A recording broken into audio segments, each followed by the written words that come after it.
CEO of NYSERDA. We will be starting the roundtable in just 1 minute. Thank you.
Well, good afternoon, everyone.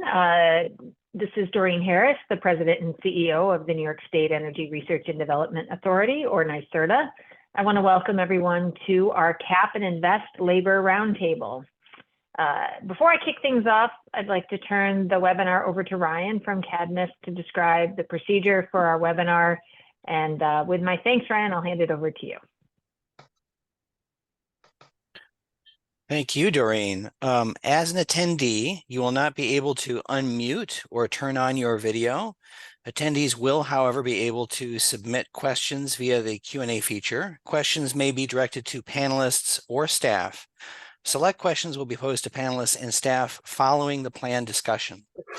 If you are having tech issues and would like help, you can also submit a request via the Q&A feature. We will do our best to assist you. If you can't hear the presentation, you can configure your audio settings by clicking the arrow in the audio box. This will allow you to change the speaker settings. If you're having connectivity issues, you can also press Switch Audio to Phone, and this will allow you to listen to audio of the webinar through your phone. Today's roundtable will also offer live captioning and translation services. You can turn on closed captioning for the presentation at the bottom of the screen. You can also change the language of the captions by pressing the Translation To setting. Finally, this roundtable is being recorded, and the recording will be posted on the New York State website at capandinvest.newyork.gov. Next slide, please. Turning it back to you, Doreen.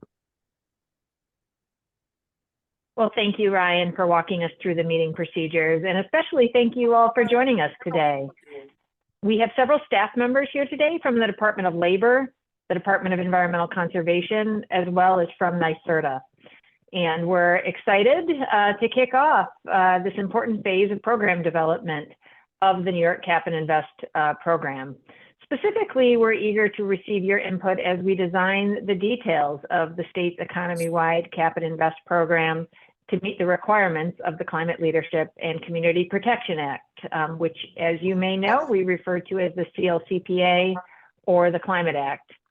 And specifically, the Climate Act calls for a 40% reduction in greenhouse gas emissions by 2040 and an 85% reduction in emissions from 2050 from 1990 levels. And in order to meet the ambitious targets laid out in the Climate Act, the scoping plan issued last year recommends the implementation of an economy-wide Cap and Invest program that will provide support for clean energy technology market development. And so by establishing a consistent market signal across all economic sectors, an economy-wide program will help individuals and businesses make decisions that reduce their emissions and yield the reductions specified by the law. The scoping plan proposes that the state adopt an innovative program design that would meet the Climate Act requirements, including achieving emission limits, promoting climate justice, and mitigating economic leakage. To limit the leakage, the Cap and Invest program design must alleviate this risk through mechanisms designed to help support energy-intensive and trade-exposed industries and protect workers consistent with programs implemented elsewhere. So if you have particular thoughts about the best way to engage with your community, organization, or company as we move forward with this process, please do let us know. We intend to provide additional updates and opportunities for discussion at future meetings as well. In a moment, I'll hand the presentation over to my friend and colleague, Commissioner Reardon of the Department of Labor, who will offer her own welcoming remarks, and then we'll get an update from staff on the Department of Labor's Office of Just Energy Transition. Certainly an extension of the hard work we had done together for the Just Transition Working Group as part of the Climate Act implementation and the development of the scoping plan. Following that, DEC and NYSERDA staff will share an update on the Cap and Invest program development, and we'll briefly summarize the comments we've received to date following our June webinar series on various aspects of the Cap and Invest program, specifically pertaining to labor and workforce development.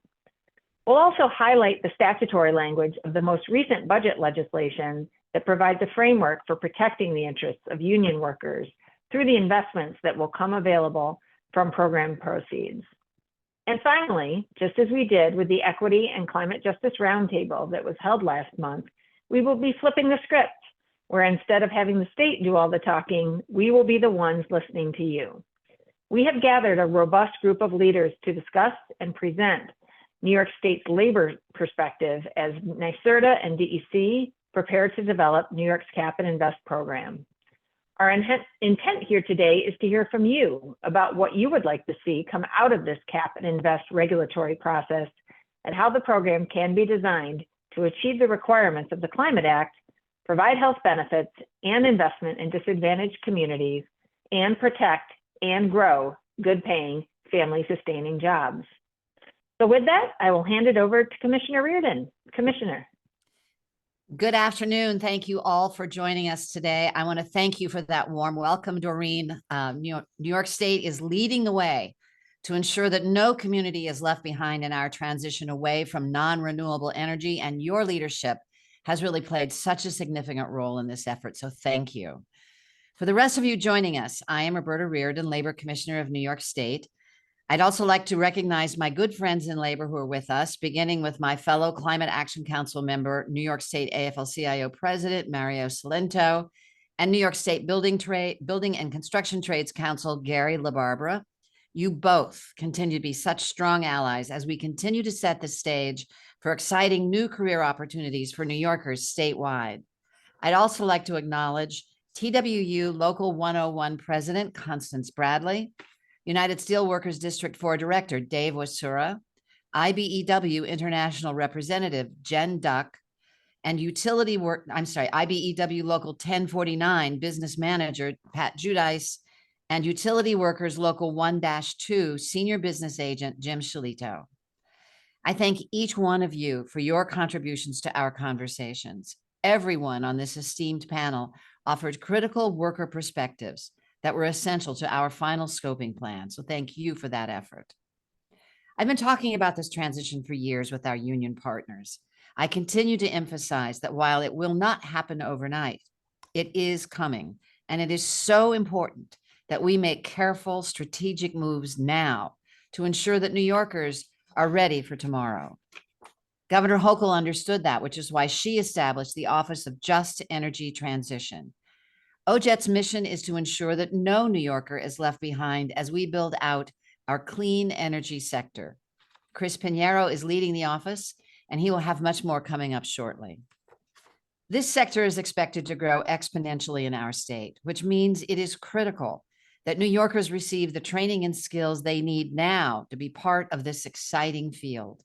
And it is just as important that we ensure that our neighbors from disadvantaged communities have a seat at this table as well. And today's roundtable is part of that effort. Everyone in this meeting is an important part of advancing our climate leadership. It is your opportunity to learn more about the Cap and Invest program and the role labor will play in supporting and developing opportunities for our workforce. And there's a lot of opportunity on the way, especially with the historic investment by Governor Hochul, such as the $500 million in clean water infrastructure funding and $400 million for the Environmental Protection Fund. This is in addition to the state's continued endeavor to harness our natural resources, including plans to expand New York's geothermal network. Again, I want to thank everyone for joining us today and for being part of our ongoing effort to ensure an environmentally responsible path forward for New York State's clean energy workforce. I look forward to hearing from everyone throughout today's discussion. Thank you for joining us.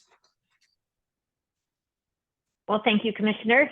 And with that, let's get into the agenda itself. I'd like to hand the presentation over to Sarah Osgood to review the rest of the agenda and to move us through the program. Sarah? Thank you, Doreen. So first off, we have some staff presentations here, and we'll start with a presentation from Chris Pinero from the Department of Labor on the Office of Just Transition. So Chris, I'll turn it over to you. Thank you very much, Sarah. We can go to the next slide, I think. So like everybody mentioned, my name is Chris Pinero. I'm the Director of Apprenticeship and Infrastructure here at the New York State Department of Labor. Part of my infrastructure role includes oversight of the Office of Just Energy Transition. So I wanted to take a few minutes today to talk to all of you about that. If we go to the next slide here, the office was established in April of 2023, and it was established out of the Climate Act Scoping Plan. And it's was overseen by me. It says that, I think we said that 3 times now. But it's located here at the Department of Labor because the goals of the office, which are to assist both businesses and individuals make the transition from fossil fuels to the clean energy economy. I'm sorry, Chris, can I just pause you for a second? I'm having a little bit of difficulty hearing you, and it looks like others are nodding their heads that they are as well. I can hear you. Your volume is just a bit low, so maybe you can speak more directly into the mic or use a headset. Is that better? Not really, like marginally better.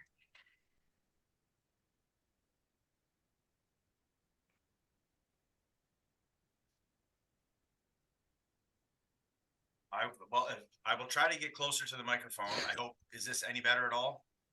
It's slightly better. Yep. Thank you. Okay. And I apologize that my face is now in the camera. Sorry about that. But I do want to make sure everybody can hear me. So I'm not sure what everybody heard, so I'll just start over very quickly.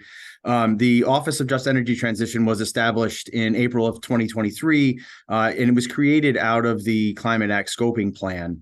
It is located here at the New York State Department of Labor because of the goals of the office, which are to assist both businesses and individuals make the transition from fossil fuels to the clean energy economy. And we have strategic partners in a number of other state agencies. I'll talk about that more in a little bit in a minute. And it was placed here at the department in the newly created Office of Apprenticeship and Infrastructure because of its close relationship with those two things. So we can go to the next slide now. The mission was established shortly after the office was developed. The mission shortly after the office was established. And I don't want to read you the mission, but it is focused on assisting those same two groups that I mentioned earlier, businesses and individuals, helping them make this transition to the clean energy economy. And what this is really about is helping both of those populations understand that there's going to be a need to train in some new things. Jobs in energy are going to be changing, and businesses and individuals, workers, are going to need to change along with them. Now, we all know that change is challenging, but this is not something that's new. Our department has a long history of assisting with this type of transition. And as we move forward, we're looking at both short-term goals, so essentially things we know that need to be done now. We have some legislative requirements, like collecting information from businesses affected by the change to assist them and their employees during the transition. And we're also planning for some longer term things that we aren't quite sure of yet, but we want to make sure that we're prepared when they do come down the line. Next slide. So we have, just to give you an idea of what we've done so far, we have created our OJET website, Office of Just Energy Transition, referred to as OJET. Website here, and this is actually our mission. You can see on there. So if you've got good eyes and you can read that, you can see what our mission is now. This is a web page where job seekers and businesses can sign up for a mailing list, and it includes links to information to help people understand the transition to clean energy and the state's initiatives. We're also done a number of other things that I'll kind of run through now. We're working closely with NYSERDA's workforce and training team. We're meeting with them biweekly, and we're also participating in their energy equity collaborative. We're working on a plan for clean energy business outreach. We've established an interagency advisory group. I had mentioned that we have strategic partners across the state. That's where this comes in. Have representatives on there from the Department of Labor, but also from NYSERDA and NYPA and DEC and SUNY, so that those groups can help us. We can all collectively help shape what the work of the office is going to be. We've also met with just transition teams from other states because we were surprised or maybe happy to hear that Minnesota and Colorado both also have similar offices. So we've met with them to get some ideas of what they've done, and we're also in the process of convening a larger interstate just transition working group. We're doing industry stakeholder meetings as well. We've had one already, where we have another one planned. And these meetings are really to help us understand their hiring skill and training needs. And if we go to the next slide, this one I think is one that I'm pretty proud of. We're developing this tool you see in front of you. It's using information from the U.S. Department of Labor.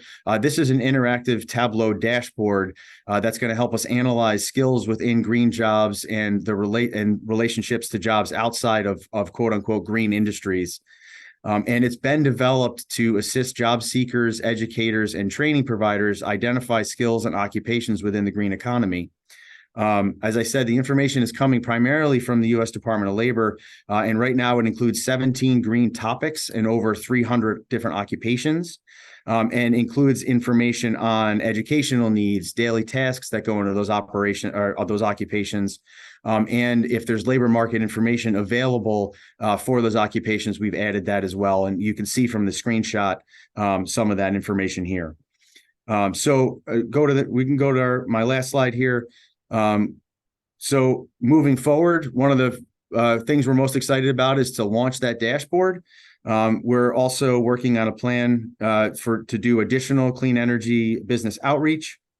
As I mentioned, we established that advisory group, the in-state one and the interstate one, and we're taking the first steps in developing that system for transitioning workers to provide us with the information that they need to provide us so that we can help connect them with other jobs moving forward. And we do have some future focused items that we're working on as well. As I said, long-term planning, things we're not maybe exactly sure what we're looking for, but we do want to be prepared. So those items are around how we prepare that future workforce for things like career exploration, potentially using some virtual reality, and training with tools that we have now, like Coursera, which is an online learning platform that the department has utilized pretty well. So looking where we can expand into that area with Coursera as well. So that's all that I have for folks today. And with that, I will hand it back to Sarah.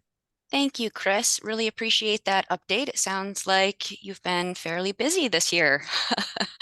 So we'd be happy to pause here if there are any immediate questions that come to mind for the panelists that they'd like to direct towards the Office of Just Energy Transition.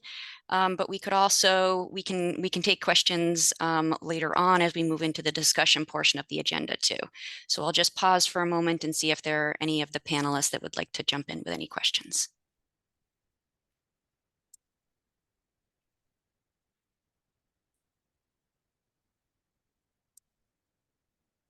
All right, not seeing any questions or folks trying to jump in, we'll proceed to the next portion of the agenda, which is to turn it over to Jonathan Binder of DEC to provide some brief context on the regulations development process, to orient us all to the work before us, and we'll do that before we get into some more of the labor-specific cap and invest presentations and discussion.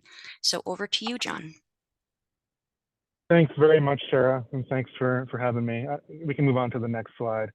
I want to just quickly remind everybody of how we got to this point in the process and what's coming up next in our regulatory development process. But I want to keep it really brief because I know we want to hear from our esteemed panelists. So as a reminder, it was back at the end of last year in 2022 that the Climate Action Council that was part of the Climate Act came out with the scoping plan.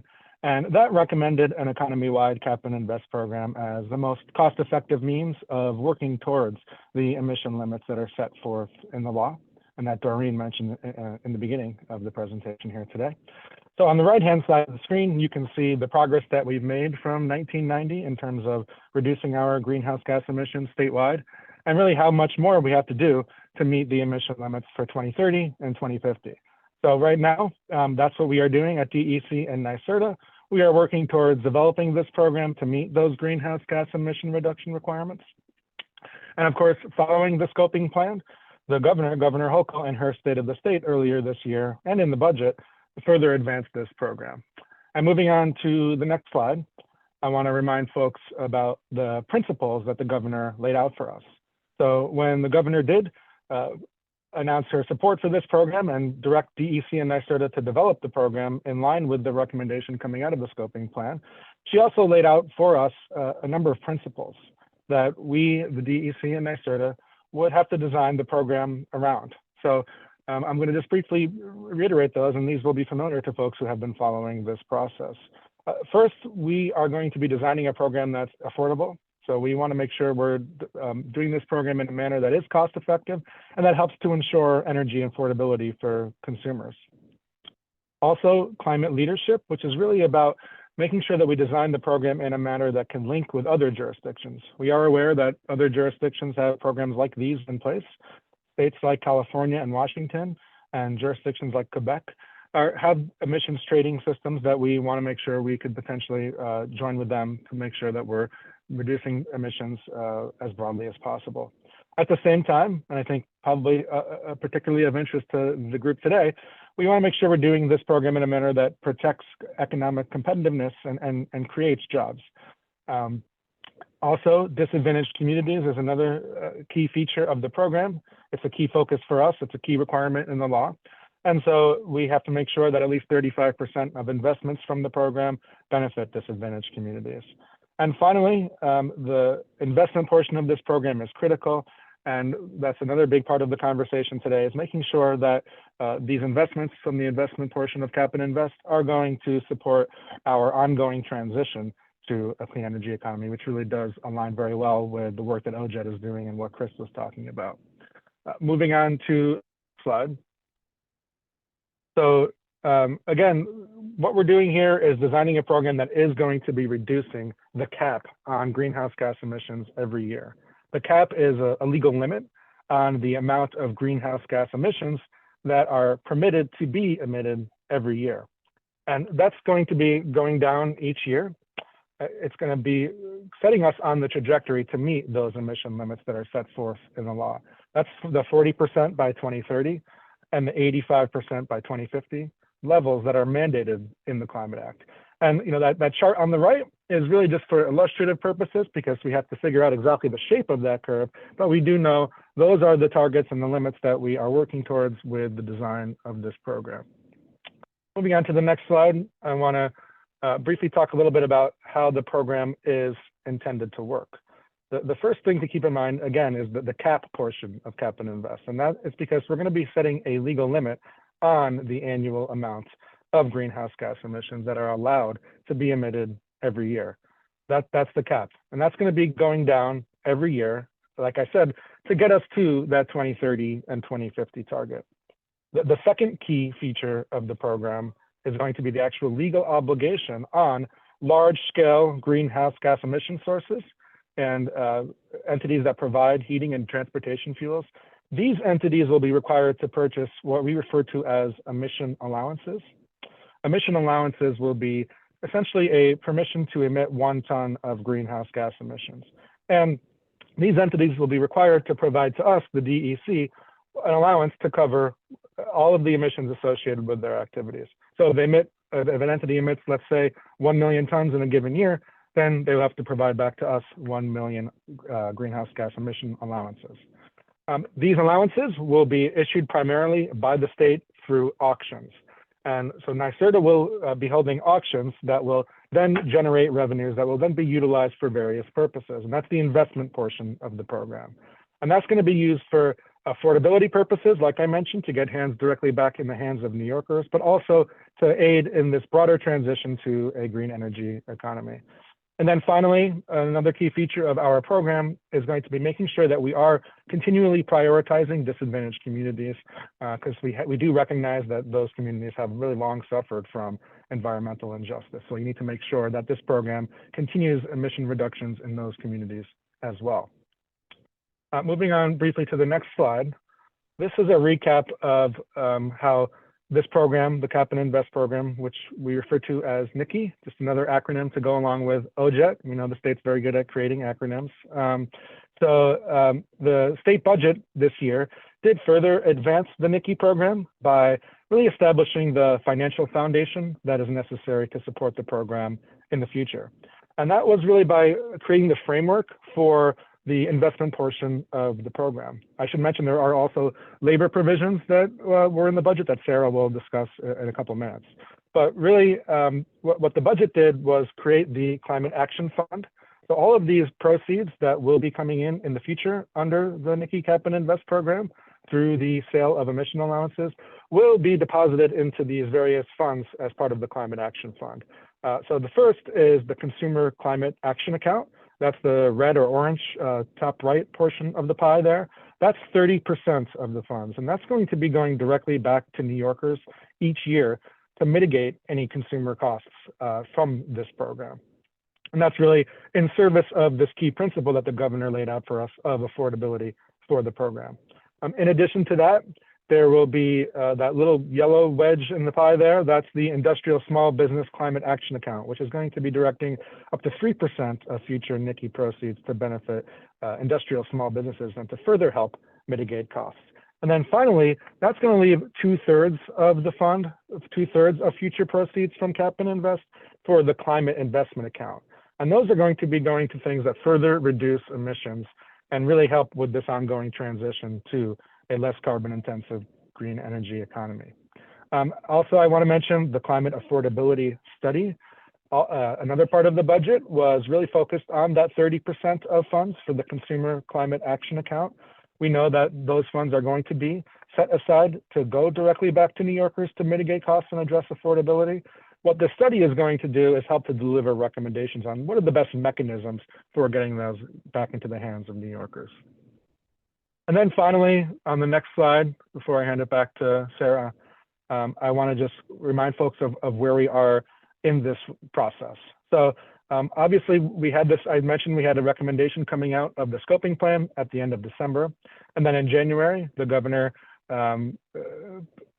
announced her support for the program and directed us to do it in her State of the State.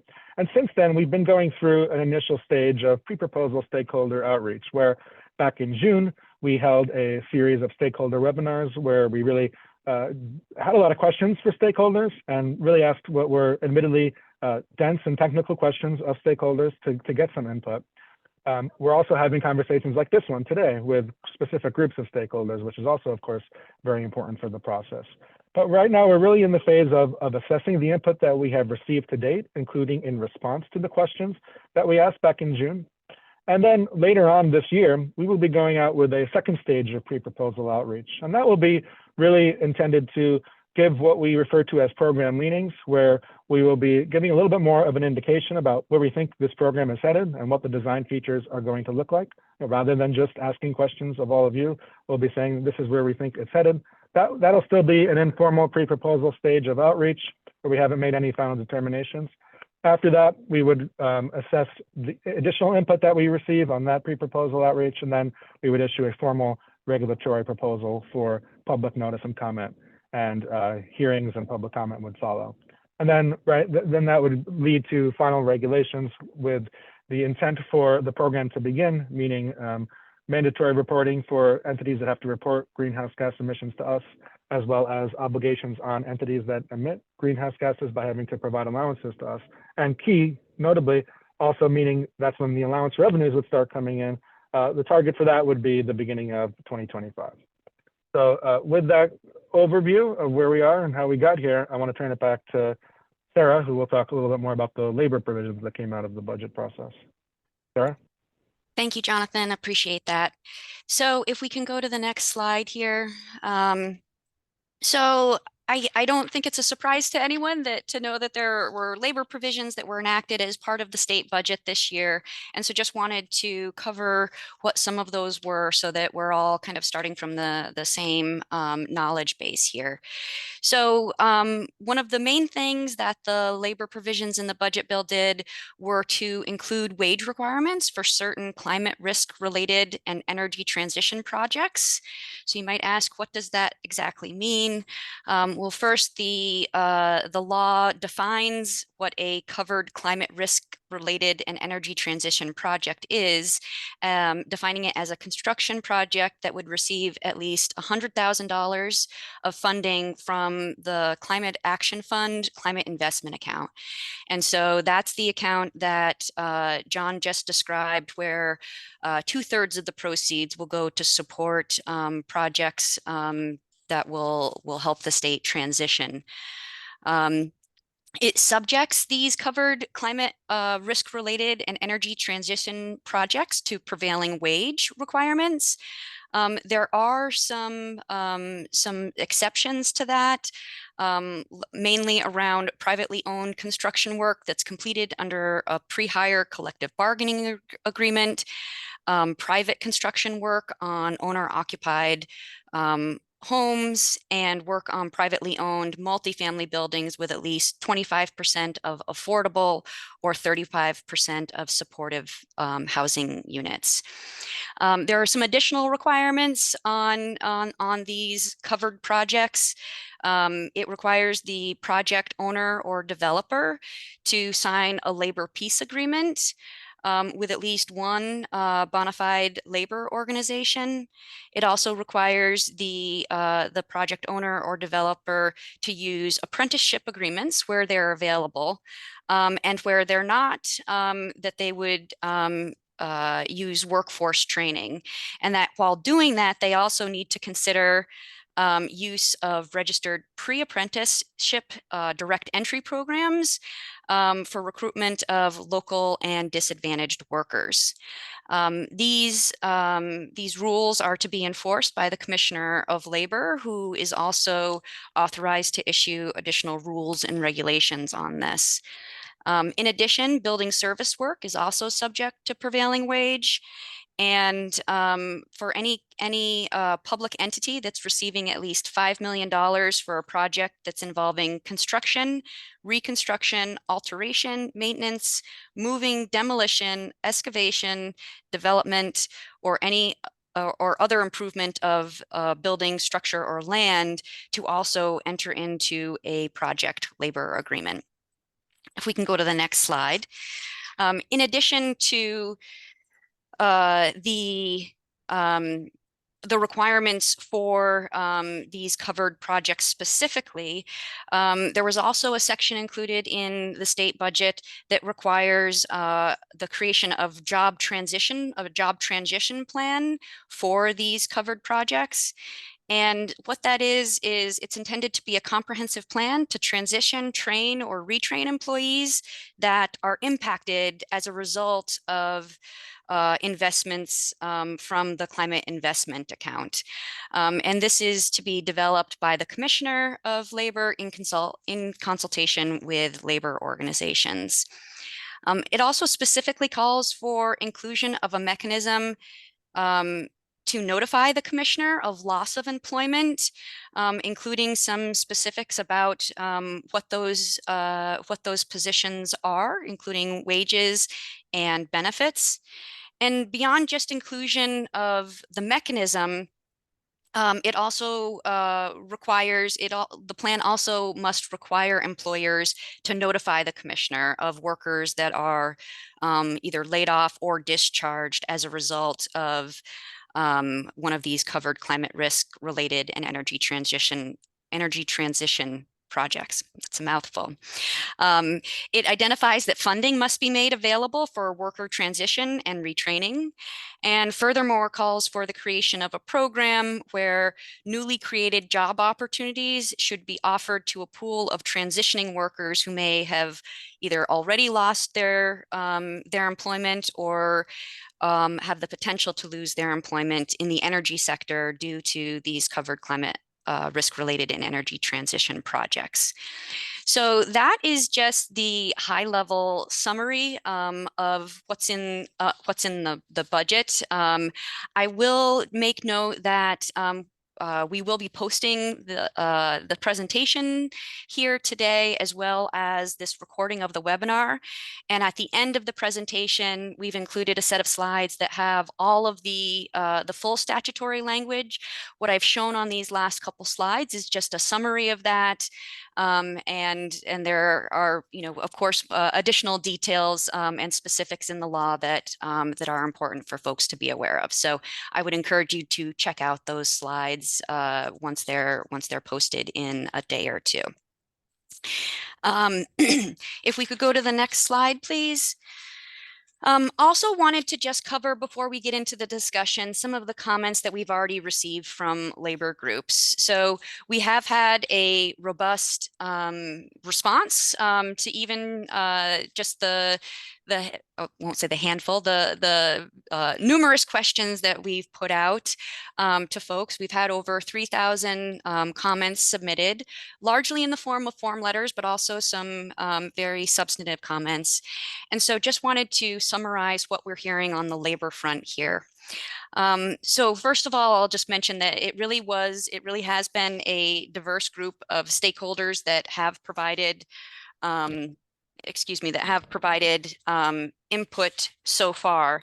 That, there are comments from both labor and union jobs on workforce development. We've heard from environmental justice and climate justice groups, nonprofits, waste management companies, manufacturing companies, energy companies, trade associations, and government offices. And I mentioned some of the form letters that we've received. We've received hundreds of those that have expressed support for labor protections in general. So this is, I would say, a key area of feedback that we're hearing from folks on, that this is really important to make sure we get this right. And so that's part of the reason we want to, hear from this group as to how exactly do we get that done. So just to go into some more of the specifics, generally we heard most in the area of use of proceeds, both the use of proceeds specifically and the criteria for use of proceeds, thinking about future workforce considerations, particularly for displaced workers, preventing leakage, and treatment of energy intense and trade exposed industries and facilities in particular. So commenters that are associated with labor groups generally express that the proceeds that come from the auctions be used to support energy intense and trade exposed industries, good union jobs that would ensure a highly skilled and well-trained workforce so that the work that is needed to transition the economy is done right the first time and done on time. We also heard specific calls to set aside a dedicated revenue stream from the proceeds for the training and retraining of workers. One comment suggested using the proceeds to develop in-state supply chains for energy infrastructure as well. Several comments suggested dedicated funding to support research and development of emissions reductions technology, as well as supporting EITE employers in upgrading their equipment to reduce emissions. Moving on to criteria for proceeds. Several labor organizations suggested that all funding from the auction proceeds should be tied to prevailing wage, safety requirements, training and skills requirements, labor peace agreements, and non-discrimination practices and procedures. And we also heard that hiring should reflect the diversity of the state and prioritize disadvantaged communities, which of course the law specifically requires. Next slide, please.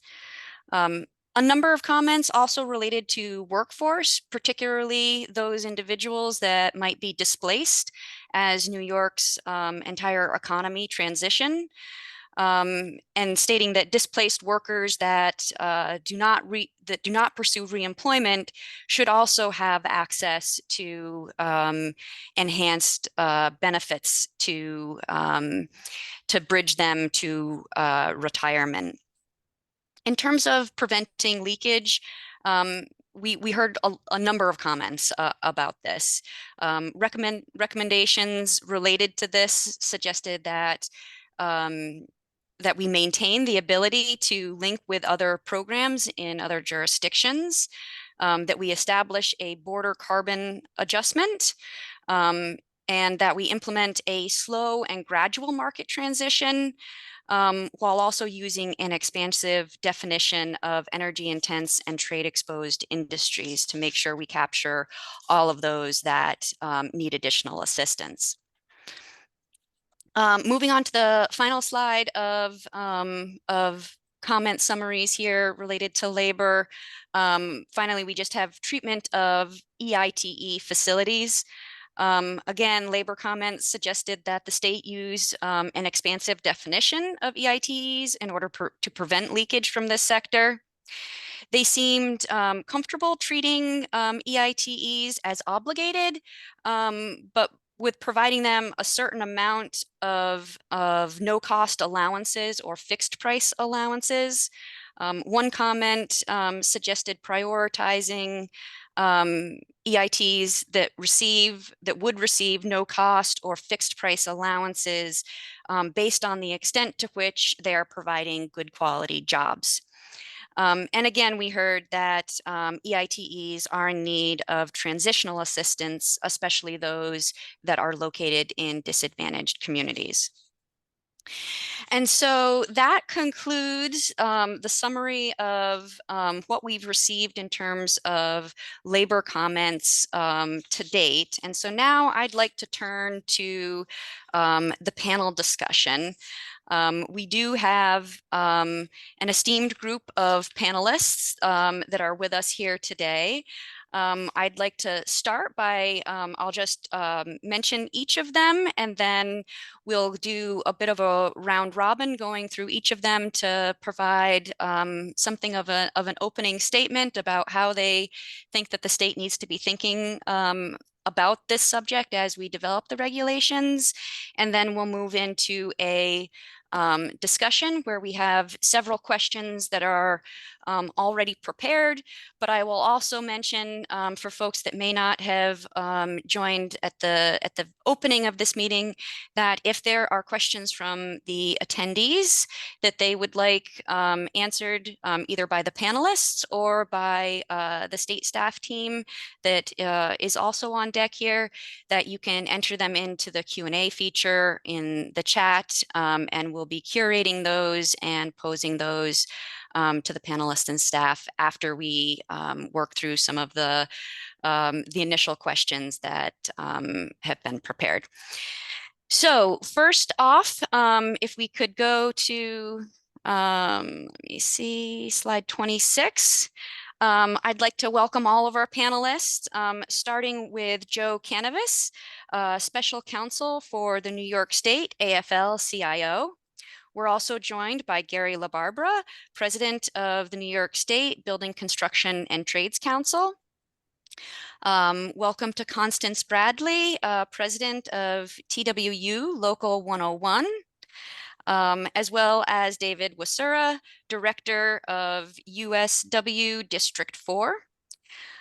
We have also James Shalito, President of UWUA Local 12, Pat Judas, Business Manager, IBEW Local 1049, and also from IBEW, we've got Jen Duck, International Representative. So I'll start by just saying a big thank you to all of you for joining. We appreciate you taking time out of your busy schedules to work with us on designing this program and having this conversation. So to start with, I'd like to hand it over to Joe, who to provide some opening remarks. Joe, over to you. Great. Thank you so much, Sarah. Thank you, Commissioner Reardon, President Harris, and agency and authority staff for the presentation and for the opportunity to share our perspective on the New York Cap and Invest program. Thank you also to the union leaders on the panel. Mario Salento, President of the New York State AFL-CIO, requested that I take his place on this panel and that I share his regrets for not being here. Mario was planning to participate up until about an hour before the meeting started, but could not be with us due to circumstances beyond his control. You know, Sarah, I think it's really interesting. Pretty much your rundown of the commentary on the labor, or commentary about the labor provisions, reflects very closely what we're hearing from our affiliates, and quite honestly, I feel like you stole a little bit of my thunder, or almost all of it. This is almost exactly what what I had planned to say, and I'm going to say it anyway because it is important. Just one thing to note: the New York State AFL-CIO is a federation of unions, statewide federation. We have 3,500 local unions, including all of the unions that are represented here on the panel. And you're going to hear a lot of this directly from the other panelists, but there are a few overarching points that are important for me to make as the representative of the state AFL-CIO. Protecting rights and interests of workers and their unions must be the priority of the state in this process. We must take care to avoid elimination of good middle-class union jobs in legacy industries in New York. We cannot have that work performed in jurisdictions with lesser labor and environmental standards. We simply can't allow it to happen. The state statute and the scoping plan are sufficiently flexible to prevent emission leakage, but also economic leakage, and the Cap and Invest program must be as well. The program must be flexible in terms of timing and application, and also in terms of the technology mix. We have to embrace alternative fuels such as hydrogen. And in addition to protecting workers in legacy industries, maintaining flexibility will help ensure the reliability and the resilience of our energy grid. The program must also have zero-cost allowances for energy-intensive and trade-exposed industries, and must provide support for EITEs. And that support has to include funding for research and development for emission reduction technology, but also funding for equipment upgrades that are available now to reduce emissions. We have to ensure that the investments that this program generates create good middle-class union jobs, and that those jobs are filled by people from disadvantaged communities to the greatest extent possible. We can do this by maximizing the application of labor standards included in the Cap and Invest statute and other climate legislation enacted as part of this year's state budget. These standards include prevailing rate, project labor agreements, labor peace agreements, preferences for components manufactured in the United States and New York, and protections for current workers, including public employees. The program should also prioritize oversight and enforcement of labor standards and protections. We must also ensure that workers have the best possible training by using apprenticeships in construction, leveraging workforce development resources for operations, maintenance, repair, and supply chain. The program should include dedicated revenue streams for the training and retraining of workers, including for apprenticeships. Having said all this, and despite the opportunities here, we must remain cognizant that good union jobs are still at risk of elimination. For those workers, we owe it to them to ensure that they're promptly reemployed with the same or better wages, benefits, and terms and conditions of employment while maintaining their choice of collective bargaining representative. Workers whose positions are eliminated and who don't pursue reemployment must have access to enhanced unemployment insurance benefits. COBRA payments, educational stipends and grants, and for folks who are close to retirement, a financial bridge to retirement eligibility. I'll stop here. The labor movement continues to look to partner with all interested parties to combat climate change, and our goal is to win that battle while creating good family-sustaining union jobs and mitigating job loss. We know we can be successful in each of those. Thank you again. Thank you very much, Joe, and apologize for stealing any of your thunder. We're trying to reflect that we're hearing what you're saying. And so while I do apologize, I actually am also happy that it seems that that we are hearing you accurately and reflecting it back. So thank you for that. Thank you, Sarah. Next, we'll turn to Gary LaBarbera, President of the New York State Building and Construction Trades Council. Gary. Oh, I think you might be on mute.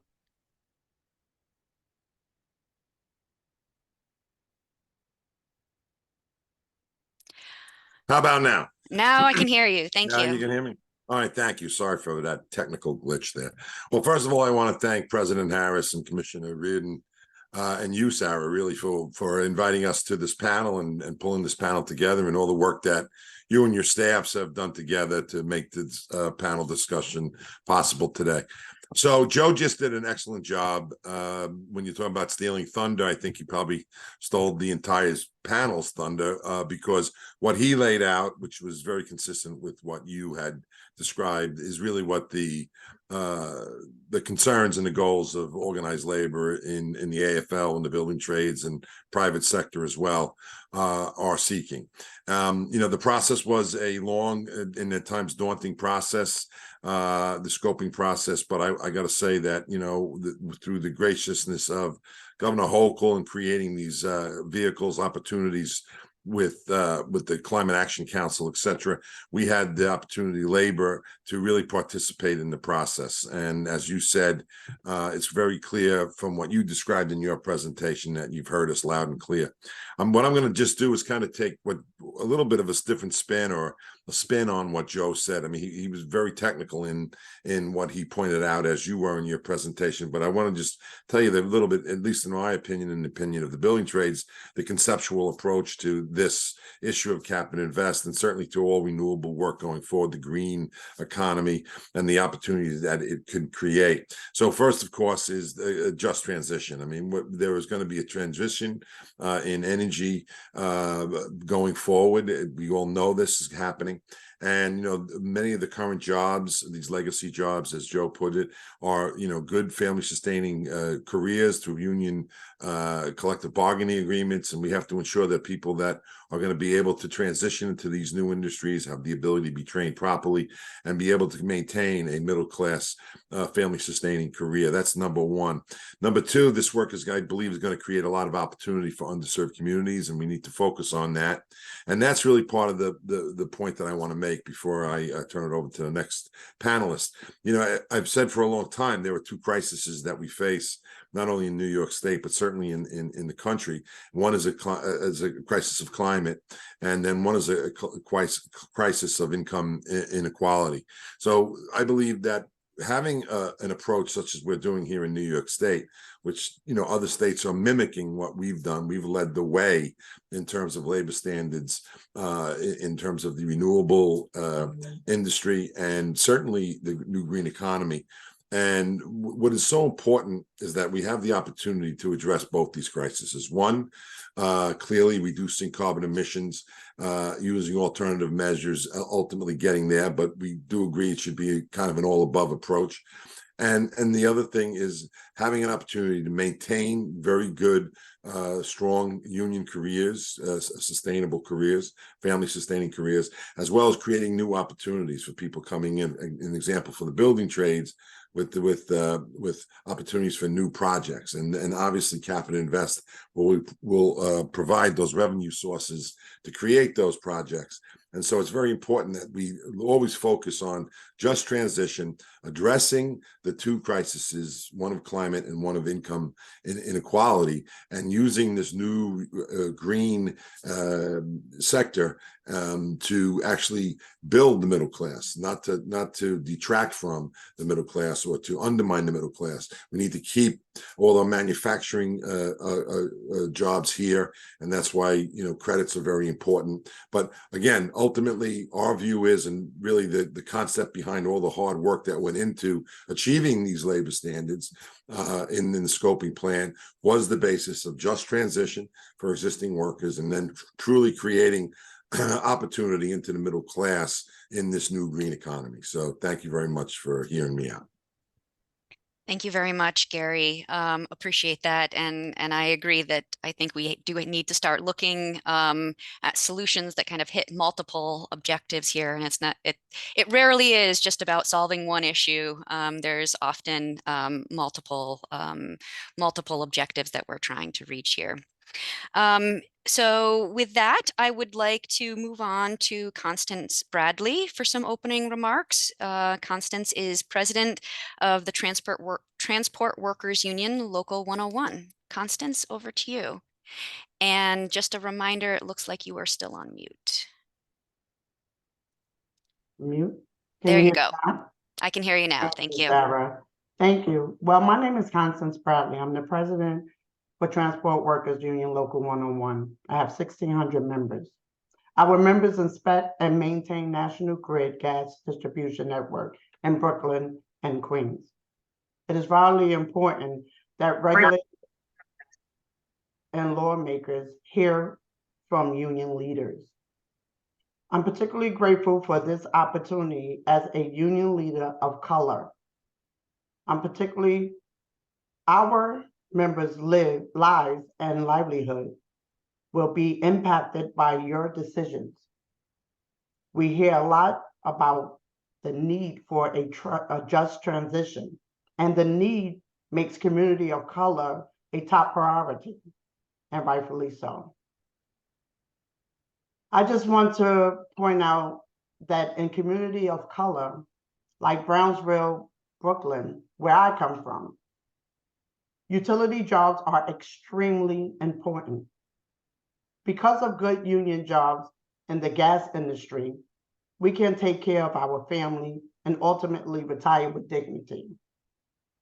These employment options are extremely important and should be protected. While I fully support the decarbonization of our gas distribution system in Brooklyn and Queens, my concerns also is the impact it will have on my members.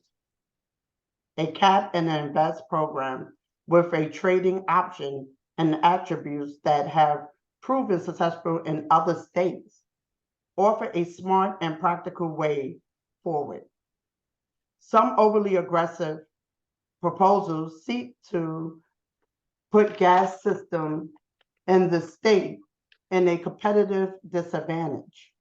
We urge you not to take any regulatory steps that could lead to the decommissioning of the existing gas distribution system in Brooklyn and Queens.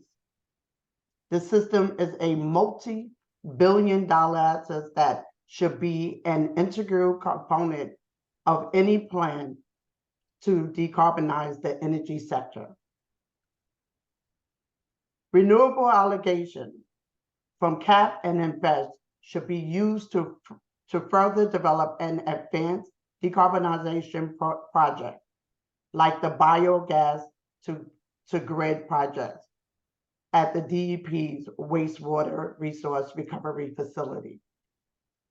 The facility, which convert household food waste collected by the sanitation department into energy, recently went online.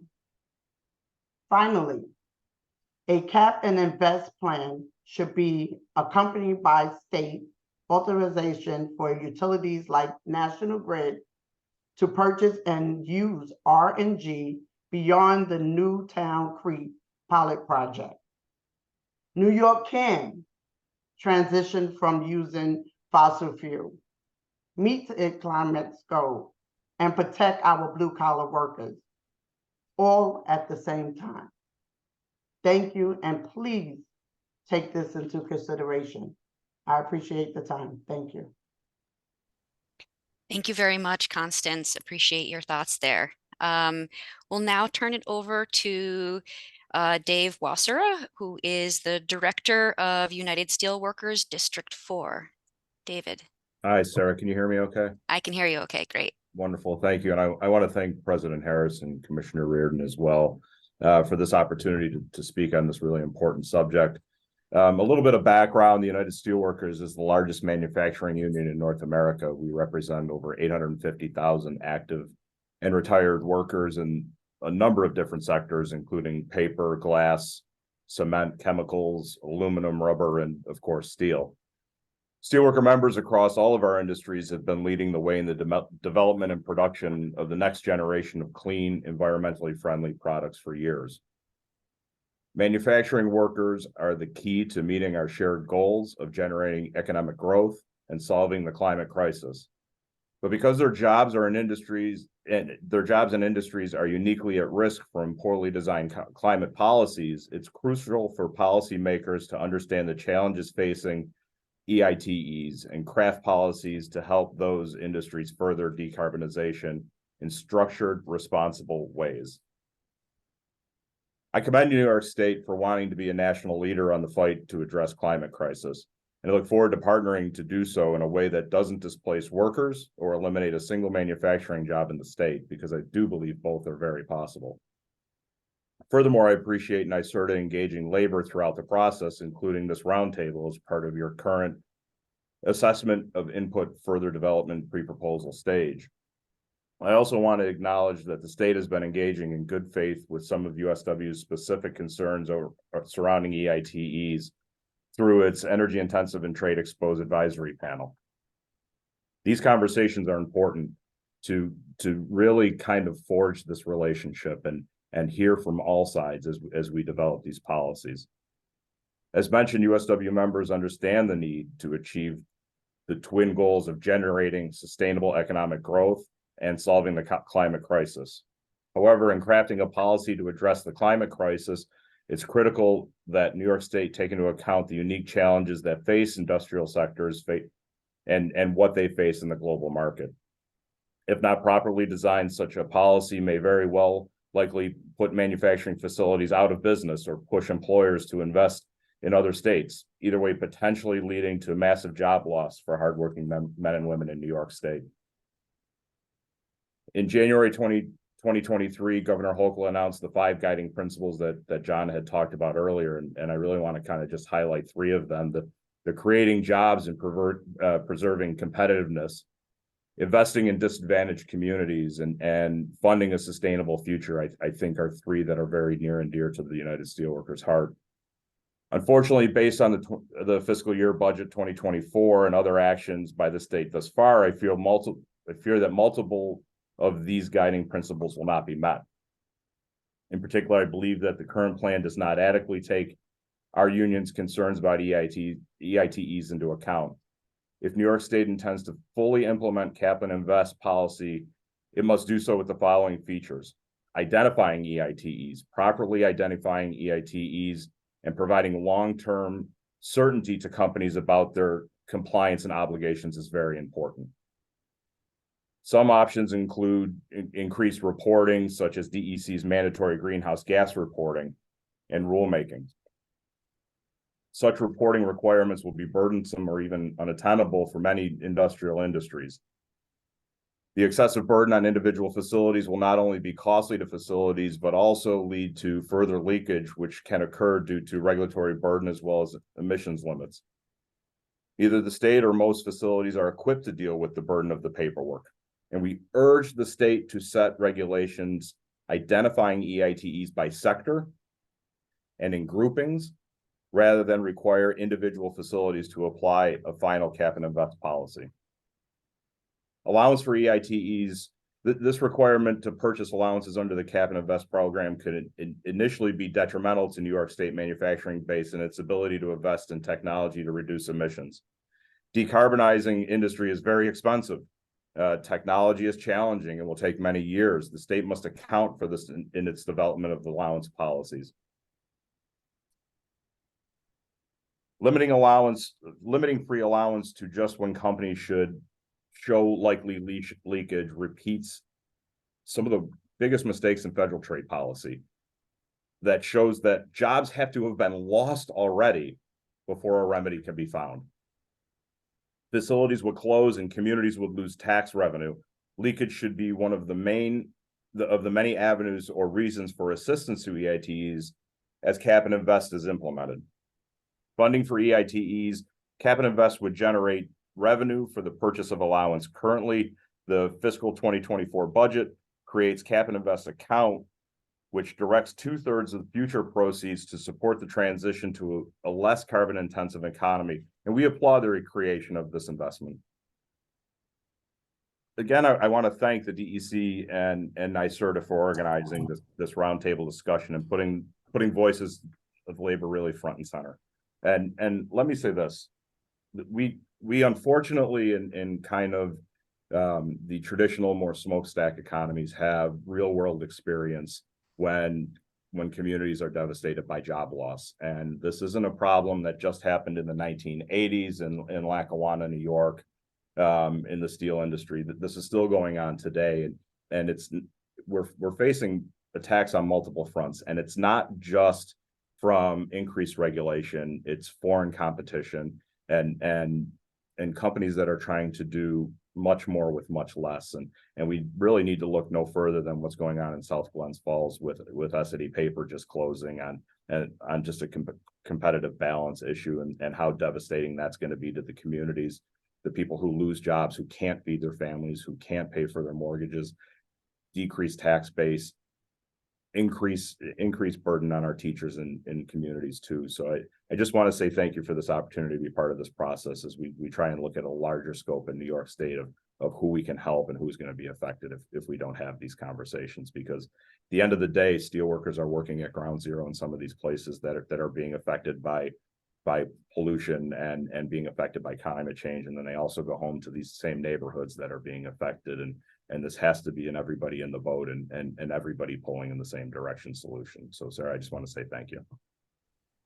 Thank you very much, Dave. Really appreciate that. And I think we all know that the Climate Act requires us to be looking at leakage and considering that to prevent it in implementing the scoping plan and these regulations.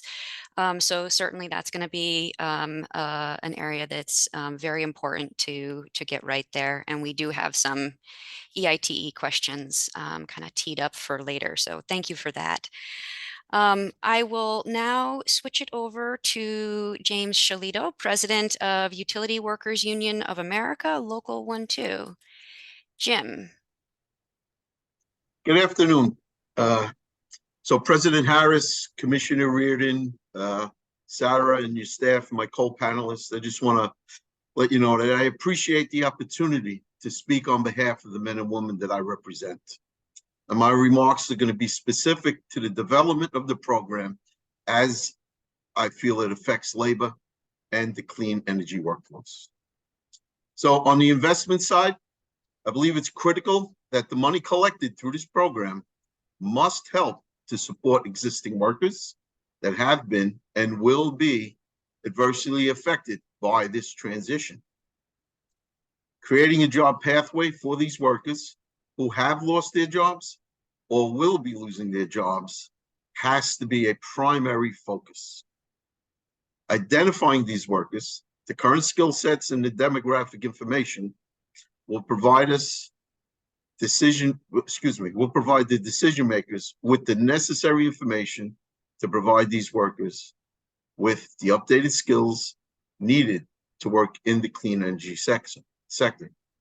At the same time, we call on the decision makers to identify these new positions, their requirements, and to create a feeder system for those workers to obtain those skills. Lastly, any entity receiving grants, guaranteed loans, tax benefits, or any funding from New York State should be required to hire these transitioning workers, guaranteeing them the first crack at any new positions. At the same time, we caution against using phrases like creating tens of thousands of jobs or family sustaining jobs. All too often, these pledges don't seem to materialize. Instead, let's use these funds working together on a concrete plan that will help and track these workers through this transition from start to finish. So again, President Harris, Commissioner Reardon, Sarah, your staff, and my co-panelists, I thank you for this opportunity to work together to get labor and the workers to where they need to be during this transition. Thank you. Thank you very much, Jim. Appreciate those thoughts there. And certainly making sure that that no workers are left behind is a priority for the state here as well. I'd like to turn it over to Pat Judas, who is the business manager for International Brotherhood of Electrical Workers, Local 1049. Pat, over to you. Thanks, Sarah. And I want to congratulate every one of my brothers and sisters serving on a panel today for doing a really wonderful job in explaining the important issues that are facing us as working families that are working in the energy and the fossil fuel industry here in New York. Let me start by saying this. We in the IBEW are we embrace the governor's initiatives, and we are looking forward to meeting the goals of the CLCPA. But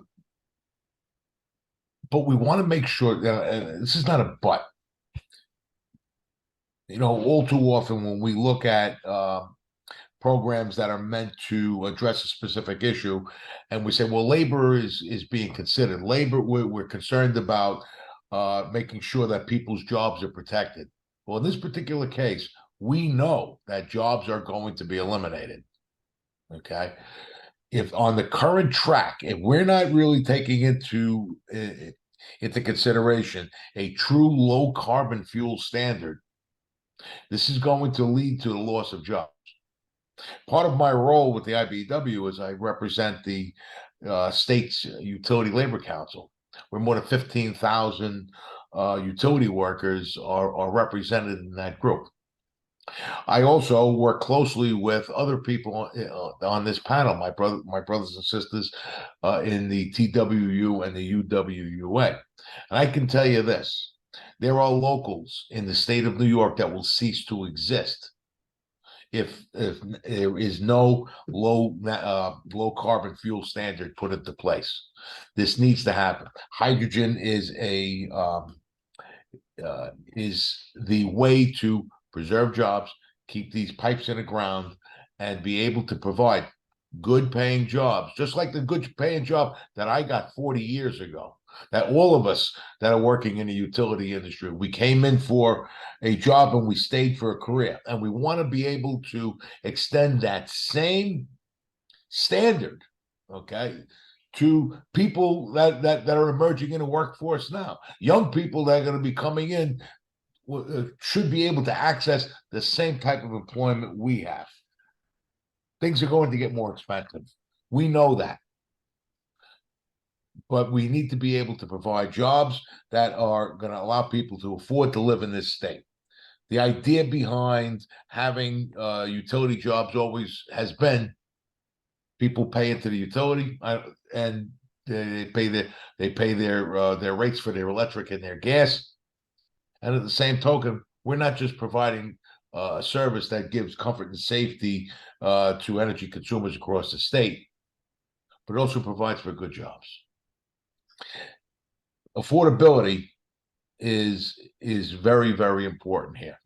We've all talked about, every one of the panelists that's been on this panel has talked about preserving jobs and retraining and a just transition. And I don't want to belabor that point. I think we all know it. And I appreciate everyone's candor and their honesty and the depth that they went into to explain that. I'd like to go into a little bit a different direction, talking about as we decarbonize the system, and we need to decarbonize. I'm there, but we need to do it in an affordable fashion. The energy that we provide through our labor drives the economic engine of the state.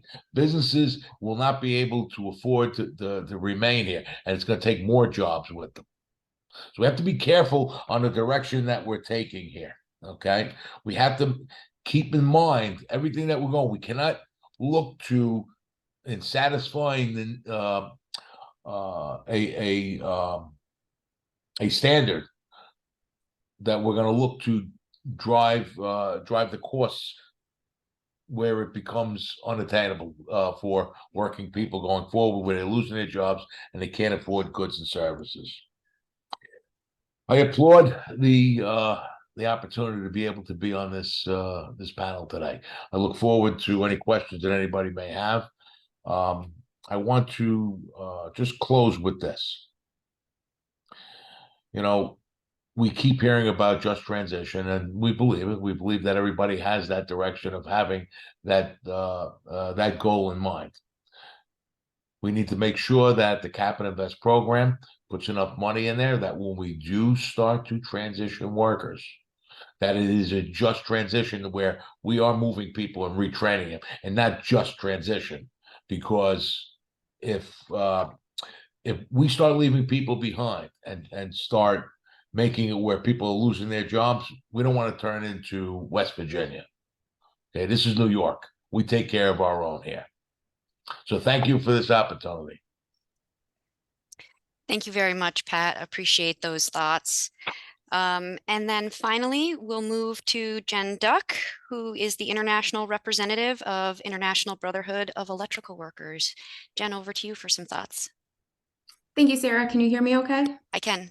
Awesome. Thank you. Thank you to President Harris and Commissioner Reardon as well for allowing me to share some remarks and for having this discussion today. And I'm happy to be joining such a respected group of labor leaders. Good afternoon, everyone. I'm Jen Duck. I'm an international representative with International Brotherhood of Electrical Workers, IBEW 3rd District.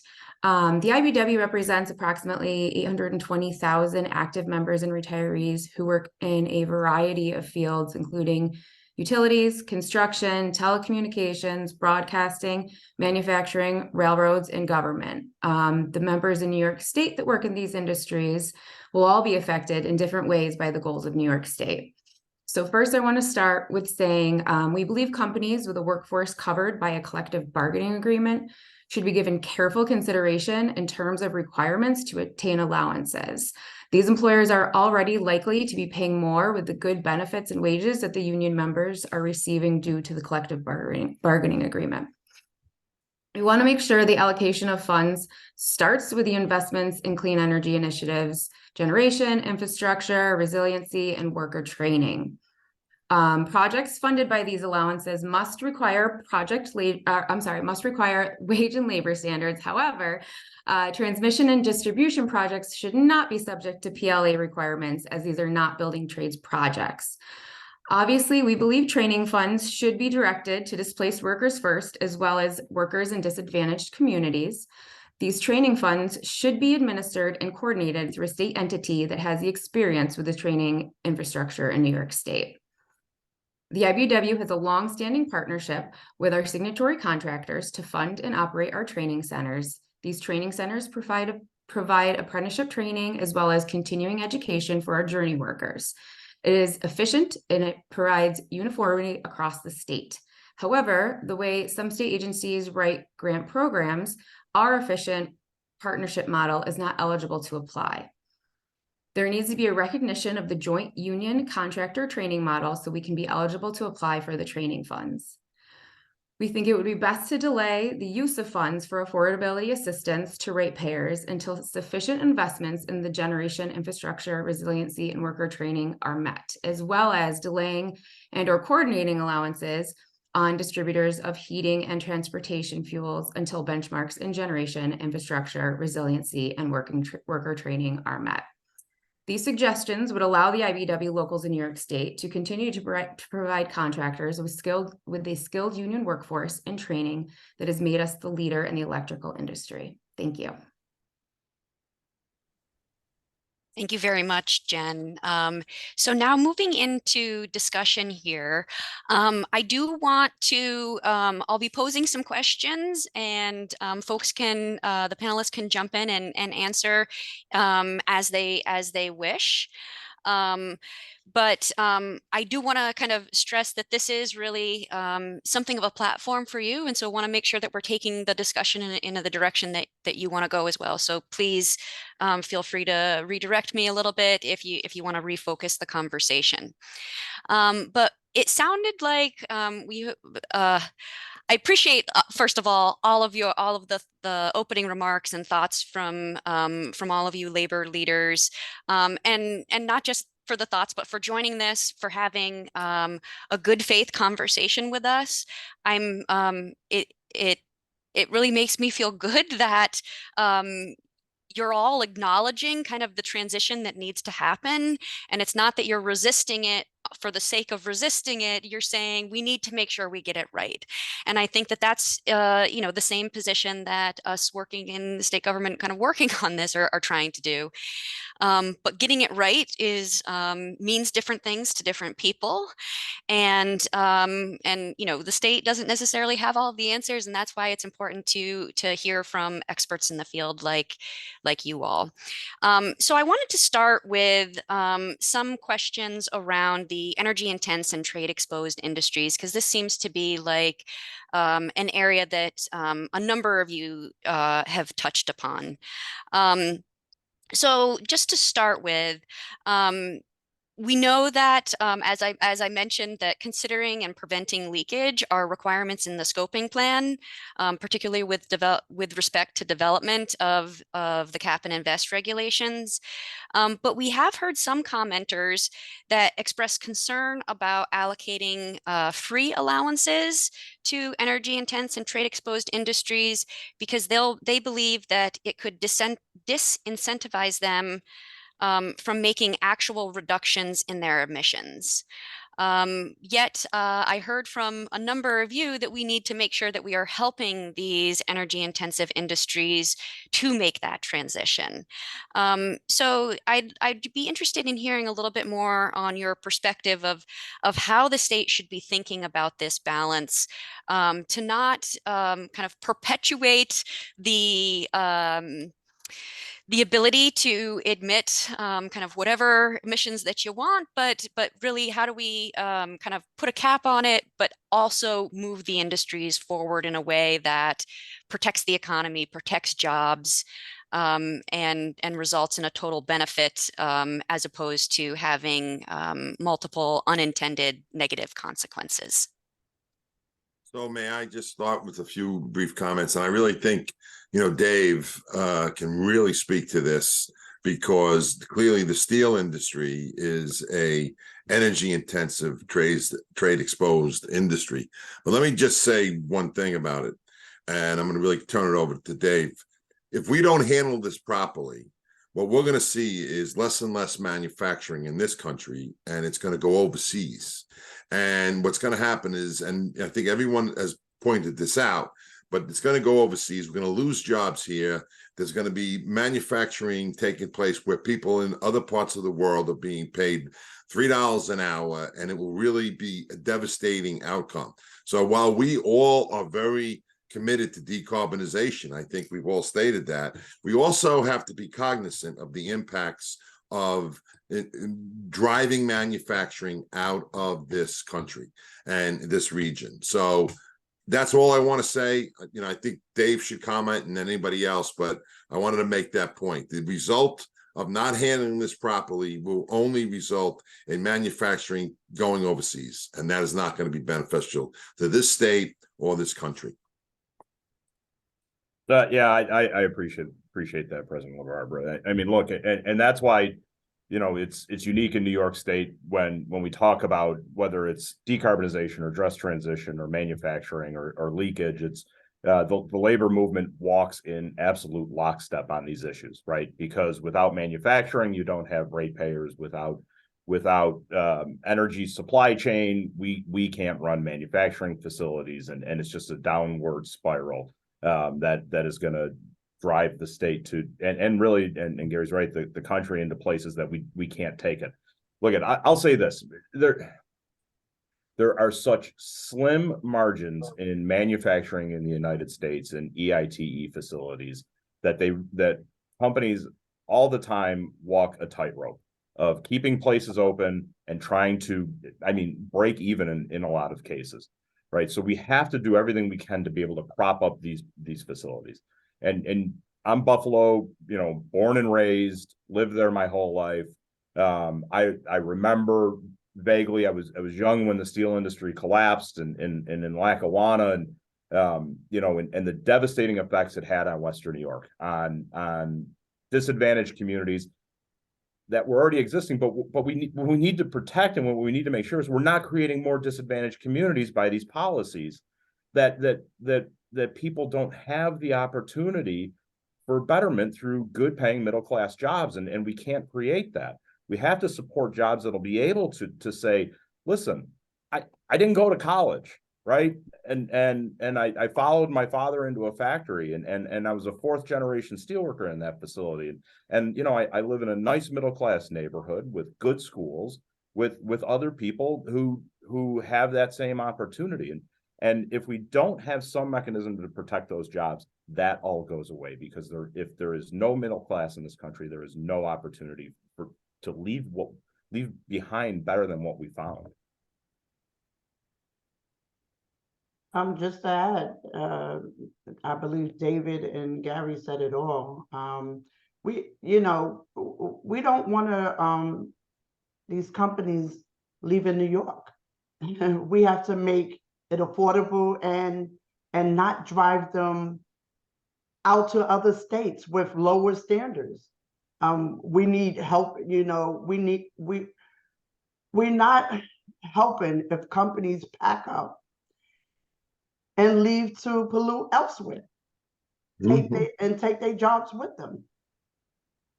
And that's all. And President Bradley, you are 100% right, because it's all of a line on a piece of paper.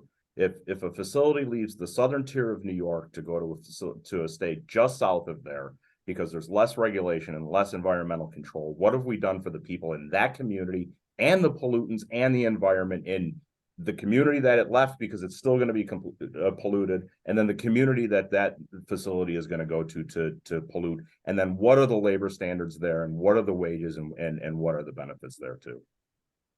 I would take the point and move it to further, that you drive manufacturing out of the country. What do you think the labor standards and the emission standards are going to be there? They'll be polluting the planet even more. What we need to look at is, when we're looking at cap and invest, and we're looking at the costs that are going to be associated with how we apply for carbon producers. Look at the natural gas industry, where we come out of. Okay, the paths have to remain parallel. If the cap begins to reduce further and quicker than the costs that are associated with natural gas, no one's going to be able to keep up with that. Okay, the costs have to run that parallel path. We need to do is keep a pragmatic look at how we're applying the carbon credits moving forward. Okay, stay with the industries, talk to them. There's a lot of pushback out there that says no one should be talking to industry right now, because they're lying just so they keep their industries growing. I don't think there's a single person out there that doesn't appreciate what's going on with the climate and doesn't understand that we need to move towards decarbonization. Keep working towards a low carbon fuel standard, employing hydrogen gas. That will get us into where we need to be. It'll keep the costs down, and will continue to keep good jobs here in our state. Yeah, these are all great points, and it sounds like I'm kind of picking up that I think we can't villainize different entities or industries in this, and that we really need to help figure out how everyone can kind of come along with this and how it can work for everyone. Getting a little bit deeper into the EITE issue, I want to talk a little bit about new entrants, and it gets a little bit technical, but I still think it's relevant here, and I'll do my best to explain. But programs in Washington and Europe have utilized a new entrant reserve for facilities, where basically the state would set aside a portion of allowances that would be allocated to energy intense and trade exposed industries. They essentially take, if you have this pot for EITE, they take a portion of that and say, we want to reserve that to attract new industry to New York. As opposed to fully allocating what we say is kind of that EITE, grouping of allowances, and allocating everything available to those industries that are already existing within New York. How should New York think about, balancing new facilities entering the program versus treating existing facilities? Do any of you have thoughts on that? I think that's going to be the next hill to climb, right? Because look, New York has the opportunity to be a leader in advanced manufacturing, and the other side of the Bethlehem Steel story is the reuse of the land that's going on now, and new manufacturing that's coming into there. But there needs to be a way to make sure we balance, climate and the jobs coming into, right? There's two different pots here that we're really talking about as far as manufacturing and EITE jobs. And I think it's possible, and I think we should be taking best practices from around the world. I know you had mentioned Europe. They're building, steel mills right now with carbon capture technology. It is possible, and what does that look like, and what is the cost, and how do we balance that? And honestly, too, how do we work with the federal government on this to make sure that there's funds available? Because this is what's going to set the standard. And the district that I represent is the 9 states in the Northeast. But again, I'm a bit of a homer and want New York to really lead the way on all of this. And I think partnering with good, responsible employers, because they are out there and they want to do the right thing and they want to protect the communities and their workers. And partnering with the federal government and state, where it's not all being put on one entity, and figuring out how to do that through this program, while not also taking away from disadvantaged communities or current manufacturers too. It's going to be a big puzzle to put together, but I think the worst thing we can do is to bury our head in the sand and not try and figure out how to tackle that and come to the table with the best minds in each of those industries. We could attract new manufacturing facilities as well as take care of the current ones by making sure, because they're trade exposed, making sure that these requirements, we have some time before these are applied to give them a chance.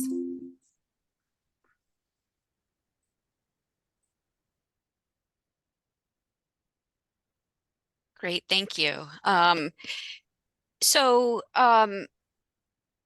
Also talking about EITE allowances, there's for some industries that adopt decarbonization measures more quickly, they could potentially be in a place where they qualify for allowances that are not needed for them to offset their emissions because they've already taken action to offset their emissions. Do you have any thoughts about ongoing participation in such allocations given such actions? So, should we be allowing trading of those or selling of those allowances that they may not need? Should we not? Should we basically be looking at it on a needs basis and not providing allowances to those entities that have already made those investments? How should we be thinking about that?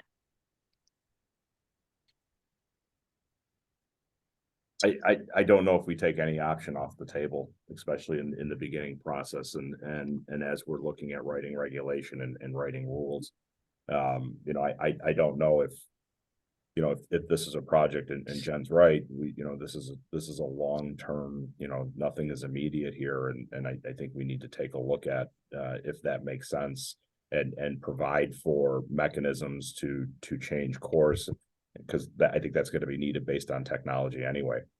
I just don't, I don't think we can sit here and say, well, this has to be the hard, fast, immediate rule for something that might happen 5 years, 10 years out. It sounds like it's getting back to a bit of the flexibility argument that I've heard from each of you too.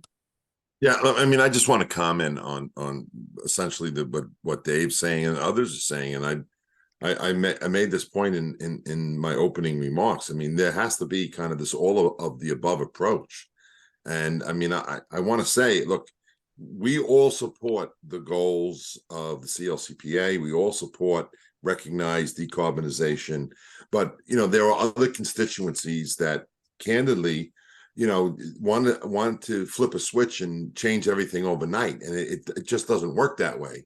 And if that is their perception, they're going to flip that switch and those lights aren't going to come on. So the reality of it is this is going to be a transition.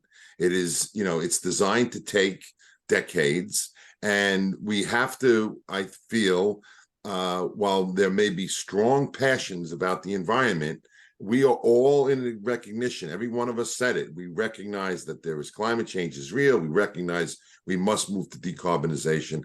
But I would submit it has to be done in a thoughtful and responsible manner, and it has to be an all of the above approach. And there has to be other alternatives as we move forward, so that we can meet our energy needs as well as maintain good family sustaining careers in this industry here in this state and in this country. We heard on to support what Gary's saying. I sat on the EITE advisory panel, and you know, we had discussion and about, do we take and run some pilot programs, right?